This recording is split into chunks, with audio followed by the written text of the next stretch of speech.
दोस्तों पुष्पा इम्पॉसिबल में आप लोग देख सकते हैं कि यहाँ पर जो प्रार्थना है दोस्तों अब वो बात कर रही होती है राशि से कि राशि आजकल दीप्ति भाभी का यहाँ पर बिहेवियर स्वरा के साथ काफी ज्यादा डल है। तो दोस्तों यहाँ पर राशि कहती है कि क्यों ऐसा भी क्या हो गया। तो दोस्तों अब प्रार्थना सारी बात बताने वाली है राशि को कि किस तरह यहाँ पर जो स्वरा है वो भोलू भैया के साथ अकेले जाने का उसने फैसला कर लिया था, क्योंकि उसके जहन में ये बात बैठ गई थी क्योंकि जो दीप्ति भाभी को ट्विंस बेबी होने वाले हैं कि यहाँ पर जो मामा है वो ज्यादा उनका ख्याल रखा करेंगी और स्वरा के ऊपर बहुत ध्यान ही नहीं दिया करेंगी। तो स्वरा ने ये बात सोच ली थी कि क्यों ना मैं यहाँ पर घर वालों से दूर ही चली जाऊँ, क्योंकि इन्होंने मेरा ख्याल तो रखना ही नहीं है। मैं यहाँ पर कहीं दूर चली जाऊंगी, कोई और बंदा मेरा ख्याल रख लेगा।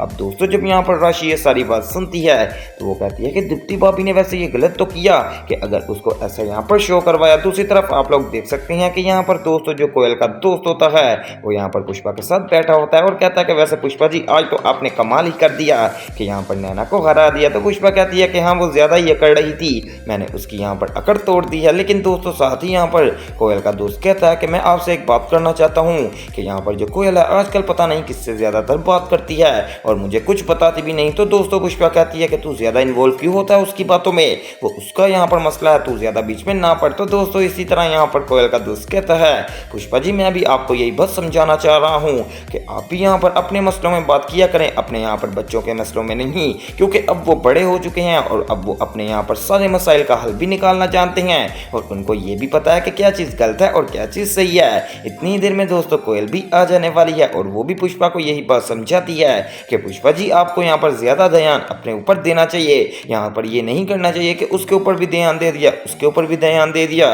इस तरह यहाँ पर आपके रिश्ते काफ़ी ज़्यादा कमज़ोर हो जाएंगे। अब दोस्तों पुष्पा कहती है कि क्या तो तुम लोग ठीक रहे हो लेकिन तुम लोग तो अभी कुछ छोटे हो। मुझे इस बात सुनकर हंसी आ रही है और पुष्पा जोर जोर से हंसने लगती है। इसके बाद दोस्तों दिखाया जाता है कि पुष्पा यहाँ पर वापस कर आ जाने वाली है तो वो सामने देखती है कि स्वरा बैठी पढ़ाई कर रही है। तो पुष्पा कहती है कि खैर है स्वरा आज पढ़ाई कर रही है। तो स्वरा कहने वाली है कि हाँ जी पुष्पा इम्पॉसिबल, लेकिन मेरी एक बात है, क्या मामा मैं जाकर यहाँ पर चॉकलेट ला सकती हूँ? बिल्कुल थोड़ी सिखाऊंगी। तो दोस्तों साथ ही यहाँ पर प्रार्थना कहती है कि नहीं बेटा तुमने नहीं जाना।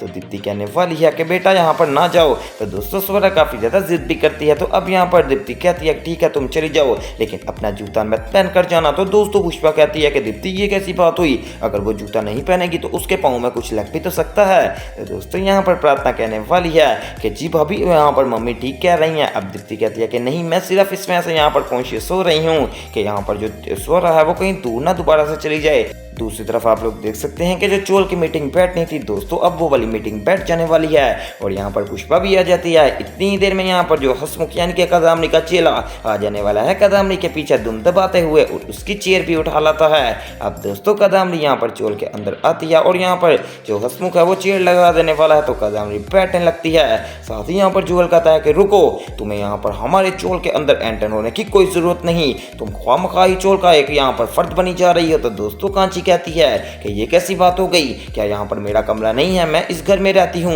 इस वजह से मैं अभी यहाँ पर मीटिंग अटेंड जरूर करूंगी। अब दोस्तों जो यहाँ पर जुगल है वो काफी ज्यादा गुस्से में आ जाता है और कहता है कि नहीं तुम यहाँ पर सदस्य नहीं हो बल्कि तुम एक फसाद हो जो कि यहाँ पर पूरे चोल को तबाह बर्बाद करके रख देगा। इतनी देर में दोस्तों बखुदरा कहता है कि यहाँ पर ऐसी ना बात कर जुगल। तो दोस्तों साथ में हसमुख बोलने वाला है कि तुम लोग इस बात को भूल गए कि पानी का मसला यहाँ पर जो सॉल्व किया है वो कदामनी जी ने किया था, आज तुम लोग उन्हीं को यहाँ पर बातें कर रहे हो, इसमें जरूर बैठेंगी। तो दोस्तों जुगल कहता है ए हसमुख तू बीच में ज्यादा बकबक मत कर, क्योंकि तेरा तो यहाँ पर मामला ही नहीं है, मेरी तो बात कदामनी से चल रही है, तू बीच में ना बोल। तो दोस्तों कदामनी कहती है मैं भी यही बात ही बोलूंगी कि अगर यहाँ पर आप यहाँ पर हमें कहेंगे कि यहाँ से निकल जाओ तो मैं कभी नहीं जाऊंगी, क्योंकि मेरा अपना यहाँ पर चोल है, मैं भी इसी में रहती हूँ। अब दोस्तों बखुदरा काफी ज्यादा समझाने वाला है जुगल को कि छोड़ यहाँ पर कदामनी से हम बात ही नहीं करते, हम तो यहाँ पर लोगों से पूछने आएंगे किस चीजों का उनको मसला है। अब दोस्तों जुगल काफी ज्यादा देर पर समझने के बाद यहाँ पर बखुदरा की बात को समझ लेता है और कहता है चलें ठीक है आप मीटिंग शुरू करें। इसके बाद दोस्तों यहाँ पर जो बखुदरा है वो कहता है कि मैं सभी से एक क्वेश्चन करूंगा, क्या आप लोगों को यहाँ पर किस चीज का मसला है। अब दोस्तों जब बखुदरा यहाँ पर सवाल करता है तो सबसे पहले यहाँ पर हसमुख बोलने वाला है कि हमारे सीसीटीवी कैमरे ही नहीं चल रहे और ये कैमरे यहाँ पर कितनी ही देर से बंद हैं, आपको इसके ऊपर नजर जरूर करनी चाहिए और हमें अपने कैमरे ठीक करवाने चाहिए। तो दोस्तों हसमुख की बात सुनकर बखुदरा कहता है कि मुझे पता था सबसे पहले तू ही भौंकेगा, क्योंकि तेरी आदत ही बन गई है। चल ठीक है, अब तूने कह दिया है ना कैमरे हमारे ठीक हो जाएंगे, इसके बाद बकवास मत करी। उसके बाद दोस्तों यहाँ पर पूछा जाता है तो हर बंदा कहता है कि बखुदरा जी हमारे सीवरेज का भी मसला है, हमारे यहाँ पर जब भी बारिश पड़ती है तो पूरा चोल पानी से भर जाने वाला है। अब दोस्तों बखुदरा के पास काफ़ी ज़्यादा मसले आते हैं तो यहाँ पर पुष्पा कहती है कि बखुदरा जी हमें बात कर लेनी चाहिए इस सीसीटीवी कैमरे के बारे में, क्यों ना हम एक ऐसा लॉकअप लगाएं जिसके अंदर जो भी बंदा चोल में आएगा वहाँ पर फिंगरप्रिंट लगाया जाएगा। तो दोस्तों बखुदरा सबसे पूछने वाला है तो हर बंदा इस बात पर राजी हो जाते हैं और अब यहाँ पर 2 से 3 दिन के अंदर यहाँ पर एक लॉकअप इंस्टॉल किया जाएगा। चोल के अंदर जो भी यहाँ पर चोल में आएगा वो पहले फिंगरप्रिंट लगाएगा और जो भी बाहर जाएगा वो भी फिंगरप्रिंट लगाएगा। इसके बाद दोस्तों जब मीटिंग खत्म होती है तो कादम्बरी आने वाली है पुष्पा के पास और कहती है कि हाँ पुष्पा तुझे पता है ना मैंने तेरा साथ क्यों दिया। तो पुष्पा कहती है कि तू मेरा साथ ना भी दे, मेरा यहाँ पर साथ बाकी सब लोग दे रहे हैं, इस वजह से तू यहाँ से दफा हो जा। इसके बाद दोस्तों दिखाया जाता है कि पुष्पा बेचारी अपने घर में जब जाती है तो वो काफ़ी ज़्यादा इमोशनल हो जाने वाली है, रात भर उसको नींद नहीं आती और इस बारे में सोची जाती है कि उनको यहाँ पर जो प्रोफेसर शास्त्री हैं उन्होंने क्या कहा था कि अपने बच्चों से अलग हो जाइए। मुझे तो दोस्तों ऐसा लग रहा है कि ये बात अब पुष्पा के ज़हन पे असर कर गई है और बहुत ही जल्द यहाँ पर पुष्पा अपने सारों बच्चों को अपने आप से अलग कर देगी। दूसरी तरफ यहाँ पर जो प्रोफेसर शास्त्री हैं उनका भी बिल्कुल यही हाल है। दोस्तों जब वो यहाँ पर अपने घर में बैठे होते हैं तो उनको स्वरा की याद आ जाती है और स्वरा की याद आते साथ ही उनको अपनी वो वाली बच्ची की याद आ जाती है जिसकी वजह से यहाँ पर उनके साथ नाइंसाफी हुई थी। जैसा कि आप लोगों को याद ही होगा कि यहाँ पर जो प्रोफेसर शास्त्री की पत्नी थी उन्होंने बहुत ही ज़्यादा अच्छी गेम खेल के उनकी बच्ची यहाँ पर अपने पास रख ली और प्रोफेसर शास्त्री बेचारे को अलहदा बनाना पड़ा।